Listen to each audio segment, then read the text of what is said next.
সুন্দর দেখেন টসটসা যাকে বলে। ওয়াও, করব করে খেতে খুব মজা কিন্তু দেশি টমেটো। ভর্তা করেও মজা, আজকে দুপুরে ভর্তা করে খাইছি। আচ্ছা, আরেকটা ব্যাপার হচ্ছে আমরা চাকমারা সাধারণত এগুলো কাঁচা খেয়েই থাকি। বাঙালিরা তো বেশিরভাগ ক্ষেত্রে ফাঁকা খোঁজে, তাই না?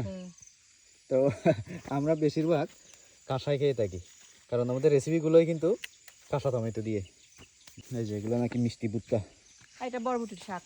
হ্যাঁ, এইদিকে অনেকগুলো আছে টমেটো গাছ, মরিচের গাছ, টমেটো, মরিচ, মিষ্টি আলু। মানে এখানে অনেক বড় একটা স্পেস, ভালো সুন্দর ক্ষেত করার মতো। বেগুন, মরিচ, বরবটি, এখানে পাশাপাশি কচু শাকও আছে। তো কচু শাক তুলতে একটু অলস লাগে আমার। তো এখন বাড়িতে যাবো আর কি। মোটামুটি বাড়ির আশেপাশে আপনি যদি খোঁজাখুঁজি করেন খাওয়ার জন্য 3-4টা আইটেম অন্তত পাবেন।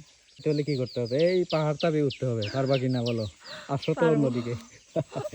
চলো, আসছিলাম একদিকে, উঠবো এইদিকে। হ্যালো, কি করতেছো? দেখেন নিশিত দুষ্টুমি করতেছে। না, তাতা দে বাবা, তাতা।